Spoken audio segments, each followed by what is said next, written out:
Healthy Rebel Radio is sponsored by the Healthy Rebel app. 300 plus secretly healthy, delicious, mouth-watering dessert and treat recipes made with all-natural, whole food ingredients. Now available for download on the App Store and Google Play. Find out more details at healthyrebel.com.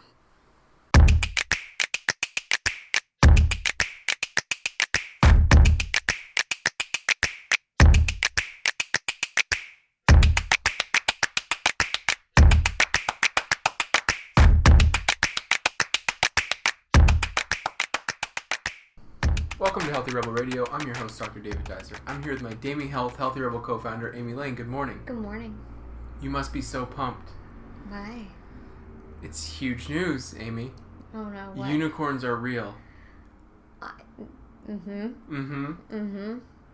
exciting. I got wind of this. You did? Yes. I mean, you suspected. I think that everything is basically real. We just haven't discovered it yet. Like, it was real at one time. I think it comes from legends. I have no problem with that statement. I'm not fully serious, but I'm a little bit serious. Like, I have no problem with that. I always thought that unicorns, the idea came from somewhere. Yeah. Now I suspect there's dragons out there somewhere. Let's just wait and see. For sure. So this is real. Like, unicorns existed in Siberia. We knew they were there 350,000 years ago. They looked more like rhinos. They're not pretty. No, they're not like horses. They're more like rhinos. They're huge and fluffy, but have a huge one horn. A unicorn. A unicorn.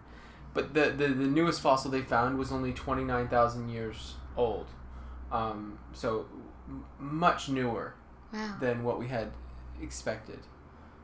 So yeah. They were around. They were 2 meters tall, 4.5 meters long, and they weighed 4 tons. So they're huge. Huge. But yeah, unicorns. I'm into it. What will be next? We've got lots of good health and wellness stuff to talk about today. It's just, constant. There's a new town in Italy is being researched because they have so many people over 100. More than what was even present in the Blue Zones book that came out a few years ago. Really? Yeah, this town, Acciaroli, I think is how you say it. It's in southern Italy. There's 2,000 people in the town. 300 of them are over 100 years old. Wow, that is so impressive. It's so impressive. It's one of the best stats that there is for centenarians. It's incredible for a town. Huge. So people are there now. They're going to be studying them. The preliminary information that's coming out is, of course, they eat a Mediterranean diet. But they don't, it's not like if you go to the town, you see a lot of people running and exercising. And I'm going to go ahead and lay the money down. It's like what we read in the Blue Zones. It's physical labor. Like when we read about it, like when they cut the grass, like these 100-year-old men are out with machetes cutting the grass. Yeah, right. When they need wood for a fire, these 100-year-old men are out chopping down the wood. Mm-hmm. The women are out gathering these certain foods and they're making tortillas. Like, it's all physical, and then they sit down and have their tea time, but the rest of the day is basically... Yeah, that's how they get their exercise. Living. They're just active. Well, that's how it was. Yeah. Like, more representative of how, we wouldn't have to spend an hour on a treadmill or set workout time aside if we were physically active all the time. Right. That's the whole thing. Yeah, it's so true. And otherwise, they're obviously eating the Mediterranean diet high in fish. So probably low in meat. Yeah, most likely low in meat. They're eating fish, olive oil, lots of veggies, and then... I'd say non-GMO, seasonal. Oh, for sure. Locally grown, 100-mile diet type thing. The first suspicion is that, okay, this is genetics. There's huge relations between all of them, and the genetics has... Because a lot of the people in the town are overweight, and a lot of them smoke who are over 100. No. Seriously. Overweight as in... I don't know yet. Yeah, I'd like to see that. I don't know yet. Because all the Blue Zones that we saw, they were not overweight. No, they weren't. And I don't mean all the people. Some of the people who are over 100 were overweight and smoked. So when we saw the feature on TV of this man that I'm describing, this 100 and whatever year old man out cutting his grass with a machete. He had abs. Oh, yeah. And he was really old. Yeah. Like, he was the man. So, I don't know. One really interesting thing about these people is that it's been reported so far that most of them eat rosemary and anchovies with, like, every meal. Yeah. So, it's really interesting because rosemary is a potent antioxidant. It's got antioxidant properties. Mm-hmm. It's an anti-inflammatory. It's got calcium, iron, B vitamins, and good for your hair and skin and essential oil. It is, yeah. And some, some preliminary things saying it's anti-tumor because of the antioxidant potential of it. But really, they're eating it in every meal apparently, which is and anchovies are a huge source of omega-3s. A lot of omega-3 supplements are made from anchovies. So, so potent anti-inflammatory there. Anyhow, I'm really excited to see where it goes from here with regards to their population. Because, 300 of 2,000 people, that's pretty much all the people who are old are over 100. It's very impressive. And they're living to like 110 even. Yeah, I look forward to that. Yeah, it's really cool. And in saying that, there's new reports out this morning about the state of the health of the world, and new stats came out, and I just wanted to bring them up because I think it's really important. There are now more people in the world overweight than underweight. Oh, man. It just crossed over. It's a huge issue, and we're talking, when they look at underweight, it's pretty much South Asia and Africa, where most of the people who are underweight are. And then the rest of the world, we've got more people actually in the overweight category. And for me, this brings up two separate things. It brings up the major issue that we have with food distributing. We have enough food, obviously, just by hearing this in the world, that everybody could have enough food to eat. Oh, yes. So it's absolutely disgusting that we've all turned into gluttons while people are starving. So it speaks to that. It makes me sick. But it also speaks to, the people that are hypersensitive and, go down the route of anytime you mention anything about healthy eating and being a healthy body weight, they, get really defensive and go into your body shaming. That really bothers me. Because there's a huge difference between shaming a woman's body and saying it should be this particular look and feel and mold when a woman doesn't feel there's anything wrong with her, where or she does feel like there's something wrong with her. That's terrible too. But, us out here trying to be advocates for being a healthy body weight because we don't want you to die or live a miserable existence. Exactly. So this just kind of validates that, because I feel like people are really hypersensitive now, and especially like they'll react to people like me because they'll see those old pictures of me like in a bathing suit, like, posing, whatever, and I think they project onto me that I'm saying everyone should look a certain way. Mm-hmm. When I've lived my whole life not fitting into the norms, no matter what group I've ever been in, so that's never where we're coming from. But, like, this highlights for me how important it is that we continue to explain to people how important it is to be healthy and a healthy body weight. Mm-hmm. No, absolutely. Just in saying that, we're promoting the prevention of chronic disease that's caused by being overweight. Exactly. Type 2 diabetes, which is so terrible on the body. Just the negative consequences we're seeing from type 2 diabetes in clinic is just every single day. And I think it's so closely related, especially with women.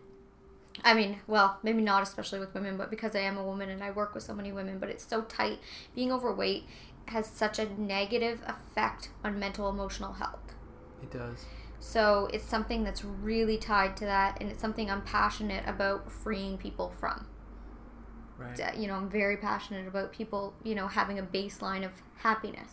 Not like crazy running through the fields of flowers. My life is always perfect. I'm living in a dream. I'm talking like baseline happy, where like, bad things can't weigh you down too far.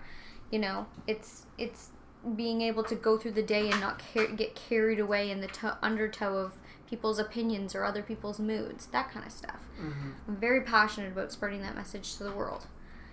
So. Well, because this message is, I mean, you're dealing with this every day. Well, and I wasn't. Mm. You know, I wasn't. And I could have been like, oh, weight loss is just another way society's trying to make me conform to their ideals of beauty. And I could have hid under that too. And that is a real thing. I'm not putting that down. That is a real thing. But this is totally separate. Mm-hmm. This is just being a baseline, healthy, you know, body weight. Oh, absolutely. And when you're talking about this, I mean, what are some of the... I mean, there's obviously major mental, emotional difficulties when it comes to being overweight. But, like, how do you navigate that? How do you get started? How do you break through? You have to get humble and really understand the only person holding you back is you. That's, for me, that was what happened. Because I wanted to blame genetics. Everyone in my family is overweight. Mm-hmm. It was at the time. Except for my father. So all the women in my family had eating issues and were overweight. So right there, it's my genetics. It's my family. There's nothing I can do. Mm-hmm. Then I went on to blaming... It's the social situations that I'm in. The way I socialize with my family is through food. What am I supposed to do? Tell my mom I'm not going to eat her cooking? What am I not going to socialize with my family? Right into that. Mm. The way I socialize with my friends. Drinking cocktails, going out to eat. What am I not going to have friends? No. Right? So I'm putting myself as a victim. I was always a victim. I suffered abuse as a child. Well, you know, I have issues around food because of that. And that did happen. So... I'll put on my armor and I'll never really get... But I had to get to the place where it's like, it doesn't matter. Any of that doesn't matter. It's now my shit. No matter what happened to you, no matter if it was done to you or you participated in it, all of that, it doesn't matter. Now it's yours. Mm-hmm. When you're an adult, like, yes, being a child, you're a victim. There's there's no other way around it. Children are not accountable. You know, but once you're an adult and you, no matter what the crap is, it's yours. So you can either sit there and just go over it and condone it. And, you know, it's almost like nurturing the problem and protecting yourself from change. Or you can say, this is now mine. Doesn't matter how it got here now. So I got to resolve it. Yeah, no, that's in the past. Exactly. It's over. That's getting humble. Yeah, that's for me. And me. owning it, really. It's stepping out of victim consciousness. Oh, and I've been there too. My situation's a little different, but I have formed so many excuses. Oh. I mean, I gained 30 pounds just from feeling busy because of school. And that was a reality. You had no time. Right. No, but that was an excuse, really. No, I'm saying that was a reality. The reality was your life was hell. You had no extra time. But it didn't mean you should start eating way more calories than what you can burn. Yeah. And that's what you did. Yeah. But, like, that's what I'm saying. Separating the reality, but taking away the victimness of it. Mm-hmm. You know? Because you were, like, in it. Like, this is really hard. This is ridiculous. I've been in school for, like, 20 million years. Like, this is insane. You know, everyone else is moving on. All that was true. Yeah. But then indulging in, 2 days of calories in a day, that's yours. Yeah. Okay, I like that. The separation there between the victim and then what actually happened. Right. Because then you can move on. Once you separate, because honoring your stuff is real. And it shouldn't be shoved down. Like, I'm not going to not honor what happened to me as a child. And I still, when it comes up for me, I still work on that. And I deal with it. And I go through it. And I understand it. And I let those feelings come up. I mean, I don't really let the feelings come up like I used to anymore. Because I think you can also, like, the stuff in your past, it's like your garbage and recyclables. You go through it, you separate it, you deal with it, but then you let it go. But then there's people that just keep digging through their garbage. Mm-hmm. Just digging, like, and just stay in it. And why do you think that is? Where do you think that comes from? Because we've all, people that have been through stuff, it's horrific. And it's scarring. And it's real. And if you can't get just out into that, oh, I have to save myself now. Oh, there's not going to be a person that's going to come along and just cure me. Oh, it doesn't matter if I meet the love of my life. If I bring this shit with me, I'm not going to be able to be there. Like, when you realize it's yours and you have to heal from it. And, like, if you're bringing your abuse into every single day, you're keeping it there. It's gone. It's not here anymore. So it's like you have to go through the stuff, and whatever works for you, whatever type of therapies, whatever type of, things work for you, go through that. Go through it. But don't bring it into every second. Now at this point, like, wounds will come up. Like, I had something happen this week where it triggered an old wound for me. And the faster I can get to a place of recognizing, oh, wait, I'm acting from an injured place, then I don't have to go down with it. But the old me would be like, oh, I'm acting from an injured place because I was abused in this way, and how horrific was my childhood, and then this happened to me, and then this happened to me, and oh my God, and like, people have normal, loving people in their life, and I didn't have this, and I didn't have that, and my childhood was stolen from me, and I had to grow up, I could, and then I could go get some Ben & Jerry's, and I could go eat some chips, and all that would be valid. All of it's true. But it's not real. At this point, like, I want to save myself. Like, I have bigger stuff to do. That's all gone. So now I'm taking that as a powerful tool to use to help other people and save myself. I'm not going to waste another day on this. I feel like you just dropped a series of aha moments there when you were listing. Like, that is so incredibly powerful. I mean, that is the key. Is that separating the past experiences from the present moment and use, but then still recognize them as being valid and using that as personal power. For sure. It's just about not going down with it. But it's also about not beating yourself up when it did come up, right? Because also I could have been like, oh my gosh, this wound's coming up again. I've worked on this for almost 10 years. I've been meditating every day. I journal. I do all this stuff. I pay for the courses. I read the books. I've been, I'm the teacher now. How could I? But I didn't go into that either. And I used to go into that because I used to think, okay, if I'm doing everything right, then nothing should ever come up for me. But that's not life either. Because certain things come up when they're supposed to. And it's all a lesson. It's all there to actually help us. And when you surrender to that, there's your power. That came up for me for a reason. And it probably came up for me so that I can reevaluate some things. And so I can look at, I'm going to be a parent. How I want to parent and how I want to contribute to someone's childhood and what I want to, teach them and guide them and all that stuff. And it probably came out more of that kind of thing for me, right? I feel like to do that, you have to have a pretty good outlook because your outlook has to be able to shape how you're going to experience this, how you're going to feel the next time, right? Like you're critically evaluating it there. Yes. But you're evaluating it as a positive sense. I think everyone should be thinking, why is this coming up for me? What's the reason? But then often people will spiral with that into a negative. Yeah, and at first you do. And you have to forgive yourself. Because it's not like I just decided one day and then I stepped out the next day and I was this perfect. I had a breakthrough, I had an aha moment, and then I worked every single day for probably 3 years to get to the baseline of what I'm saying. And now I'm at, 3-5 years past that, and I'm at a stronger place. It grows, but it's something you have to continually work at. You just do. It's your assignment. It's your work in life, and it sucks. Like when you start going into victim, it sucks because you can go into victim and like, but I know so and so that had this perfect childhood, and her parents loved her and encouraged her, and she was surrounded by this, and she had this, and yeah, we can all go there. Yeah, and then you can say, well, what does this all mean for me? Well, it means I'm unloved. Right. And you like, do you know how many times people have said that to me? Like, and I think that's the other thing. I think once you understand that life is for you and never against you, no matter what the appearances are, and start trusting life cycles and start trusting these things. Like, these horrific things happened to me when I was young, so I could be the person I am today, and I'm going to be tomorrow, and continue to grow and be, and I hope I unfold forever. And that I can give these gifts and these messages to someone else, and I might be able to reach across to someone else and save them years of suffering. I can pull them a little further. It's a gift. I would never be who I am today if I didn't go through those things. I would never have the level of empathy that I have, and people hear it.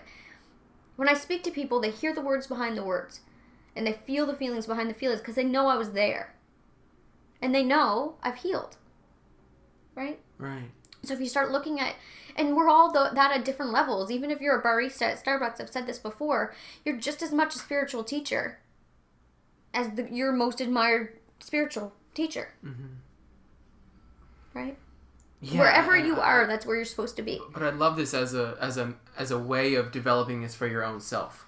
I mean, being a spiritual teacher and passing on these lessons is excellent.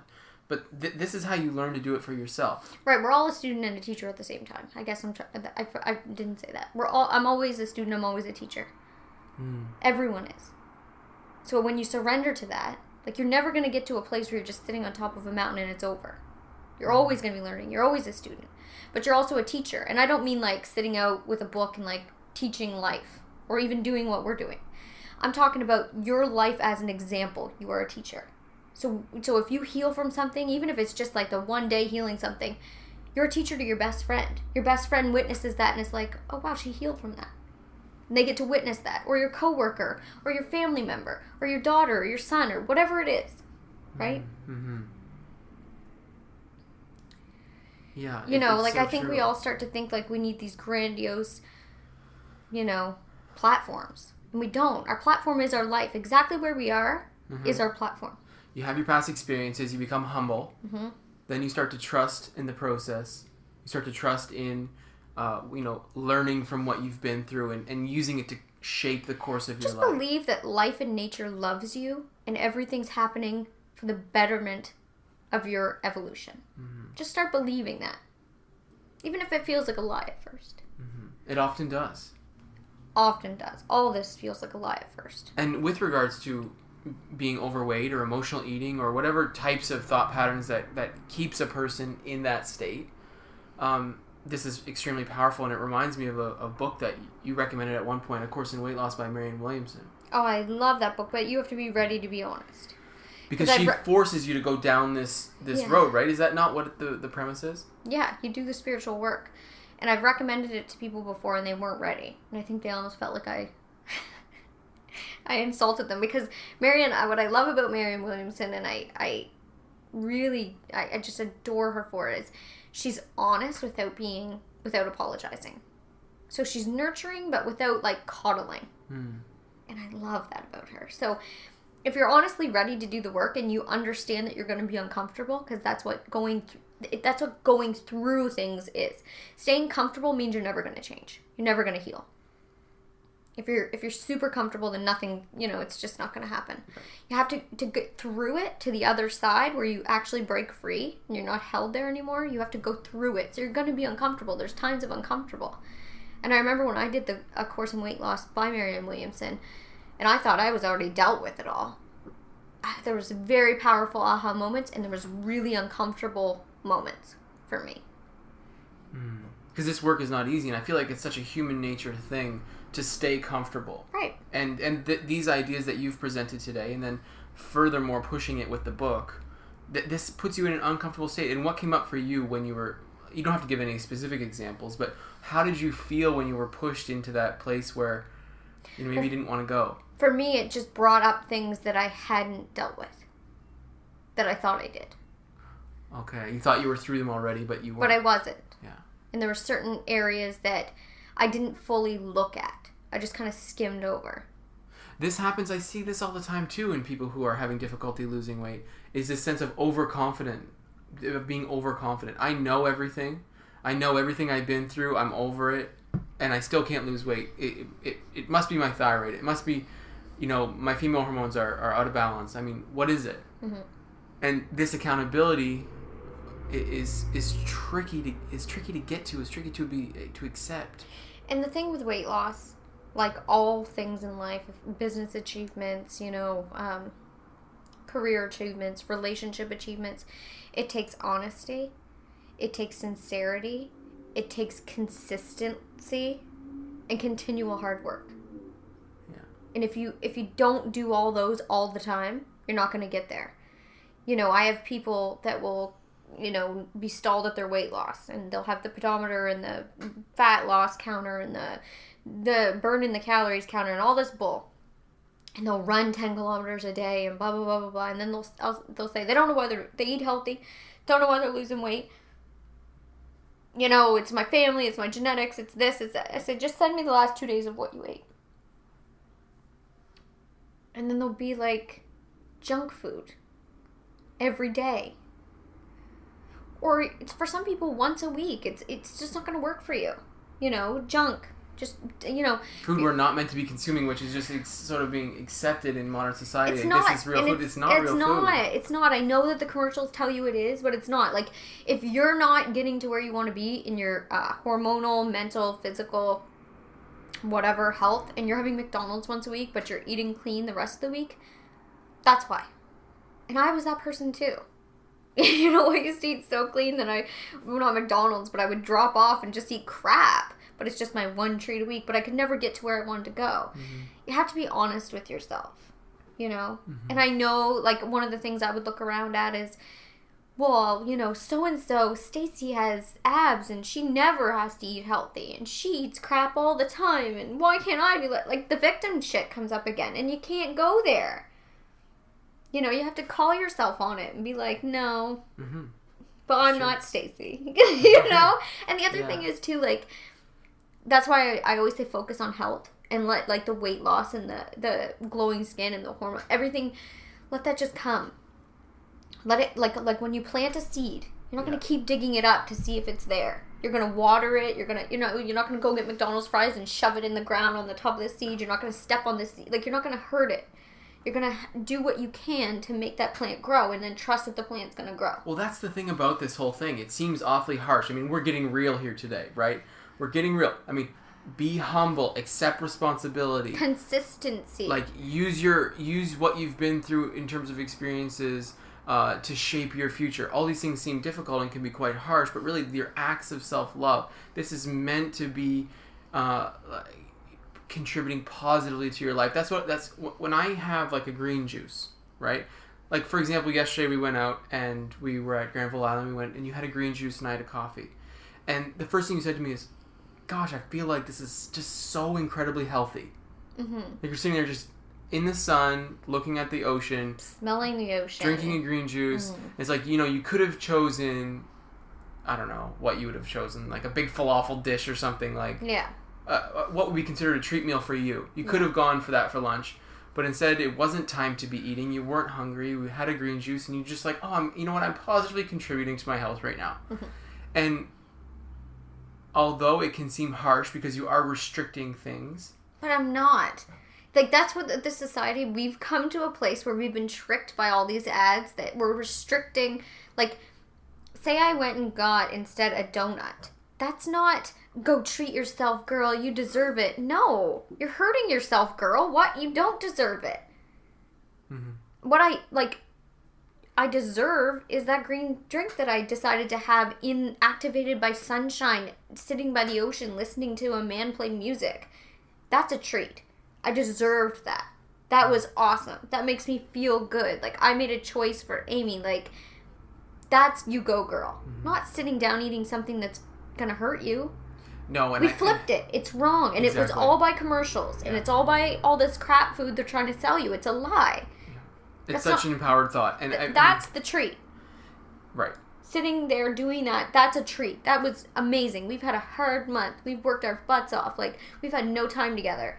You know, I haven't gone out and purchased anything. That was a treat. Yeah.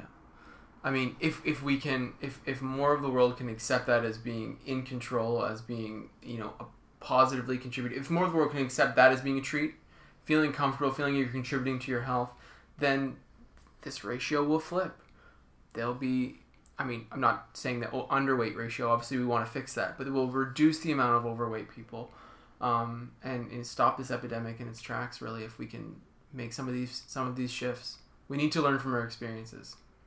Yeah, we need to be honest with ourselves. What's not working? What is working? And the other thing that I just want to add is that I don't think sometimes people understand how bad they feel until they feel good. Because I think I started to feel like the way I was feeling was normal, and I was in a community where it was normal to feel uncomfortable. It was normal to have indigestion. It was normal to be, you know, hormonally imbalanced every month. It was normal to be overweight, frankly. Mm-hmm. So that's the other thing. Flipping what's normal and deciding what your normal is. I love that. You know, choosing your vision of life. And sometimes it has to be something that you're not witnessing around you. And that's when you really get to own your power. Like the fact that I did most of my change in a really hard environment, surrounded by the people that I have a lot of emotional wounds around, you know, around a community that did not support me being a vegetarian or a vegan whatsoever. Everything was foreign. It was really hard, but it gave me so much more power because it was so hard. If I did it here, it'd be way easier. Mm-hmm. You know, where we are now. It's true. I love that. Every single day I used to have to explain what it meant not to eat meat and what I ate instead. Yeah. here I've never actually been asked anything. Yeah, exactly. No, I love that. That's excellent. That's all I have for today. That's Healthy Rebel Radio. Thank you so much for listening, and thank you, Amy, for your tips and sharing your information. Have a great day. See you.